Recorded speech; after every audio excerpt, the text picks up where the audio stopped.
जर का मंडळी तुमच्याही तोंडाची चव गेली असेल ना, अशा ओल्या तुरीच्या दाण्याची ठेचा करून खात जायचा. एवढा भारी लागतो ना. आता सध्या बाजारामध्ये ओल्या तुरीच्या शेंगा खूपच प्रमाणामध्ये यायला लागल्या. तुम्ही त्याची आमटी करू शकता, भाजी करू शकतात किंवा अशा ठेचा करून मी खात जाऊ शकतात. लय भारी लागतो. कधीतरी भाजी भाकरी करायचा कंटाळा आला असेल ना, तर हा ठेचा करून खात जायचा. एवढा जबरदस्त लागतो ना. आता त्यासोबत मी ज्वारीची भाकरी करून घेते. तुम्ही बाजरीची भाकरी पण इथं करू शकतात. तुम्हाला आवडत असेल तर. त्याच तव्यावरती आपल्याला मीडियम साईजचे मिरच्या घेतले आणि ते चांगलं चट्टे पडेल इतपत आपल्याला भाजून घ्यायचे. एक वाटी सोललेले तुरीचे दाणे घ्यायचे, ते सुद्धा आपल्याला चांगले भाजून घ्यायचे. लसूण सुद्धा घेतलाय भरपूर सारा, एक गड्डे लसूण घेतलाय आणि चांगला टचरे पडेल इतपत आपल्याला भाजून घ्यायचे. लगेचच खलबत्त्यामध्ये घ्यायचे आहेत वाटायला.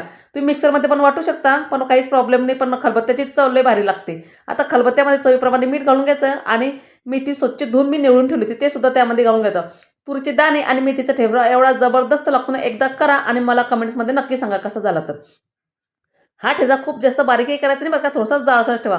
तुम्ही जर खूप जास्त बारीक केला तर ठेच्याची पूर्ण चव जाईल. आता लगेच गरम-गरम भाकरी पण आहे आणि लगेच ठेचा त्यावर घालून घ्यायचा आणि तोंडी लावायला मेथीची भाजी घेतलीत कवडी आणि त्यासोबत तोंडी लावायला कांदा. एवढा जबरदस्त बेत असतो ना, त्यावरतून तेल घालून खायचं. तुम्हाला कच्चं तेल खायचं नसेल तर तुम्ही गरम करून तेल त्यावर टाकून खाऊ शकतात.